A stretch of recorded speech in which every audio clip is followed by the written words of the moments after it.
ইরানকে পরাধীন করার মার্কিন প্রচেষ্টার বিরুদ্ধে লড়াইয়ে একটি ঐক্যবদ্ধ জাতীয় ফ্রন্ট গঠনের আহ্বান জানিয়েছেন দেশটির সর্বোচ্চ নেতা আয়াতুল্লাহ আলী খামেনি। এই আহ্বান জানিয়ে তিনি বলেছেন, ইরান কখনোই যুক্তরাষ্ট্রের কাছে মাথা নত করবে না। তিনি বলেন, যুক্তরাষ্ট্রের মূল উদ্দেশ্য হল ইরানকে নিজের ইচ্ছে মতো চালানো এবং ওয়াশিংটনের আনুগত্যে বাধ্য করা, কিন্তু ইরান তা কোনো দিন মেনে নেবে না। এলএমই সার্টিফাইড বিশ্বসেরা কপারে তৈরি ওয়ালটন কেবলস, যা আপনার স্থাপনাকে রাখবে সব সময় নিরাপদ।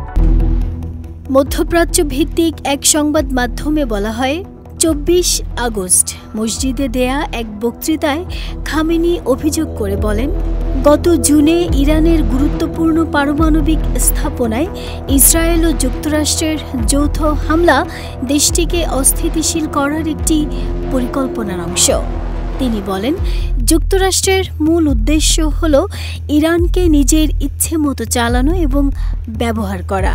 তবে ইরানি জনগণ, সেনাবাহিনী, সরকার ও সামগ্রিক রাষ্ট্রীয় কাঠামো তা কখনোই হতে দেবে না।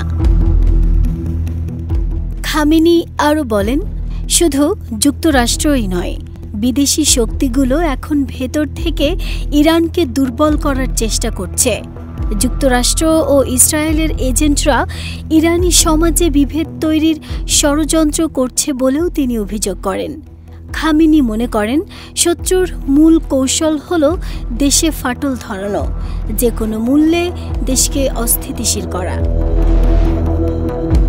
যেভাবেই হোক, এমন পরিস্থিতিতে আমাদের মধ্যে ঐক্য ধরে রাখতেই হবে। খামেনি দেশবাসীর প্রশংসা করে বলেন, সৃষ্টিকর্তার আশীর্বাদে ইরান এখনও ঐক্যবদ্ধ, আর এরকম ঐক্যবদ্ধ থাকলে যুক্তরাষ্ট্র এবং ইসরায়েলের যে কোনো ষড়যন্ত্রই মোকাবেলা করা সম্ভব। তাই স্পষ্ট করে বলতে চাই, ইরান যে পরিস্থিতির ভেতর দিয়েই যাক না কেন, যুক্তরাষ্ট্রের কাছে কখনোই নতি স্বীকার করবে না। যদি করে, তাহলে সেটি হবে গাজার অসহায় এবং শহীদ শিশুদের রক্তের সাথে প্রতারণা করার শামিল। নাহিদা স্মৃতি, দেশ রূপান্তর।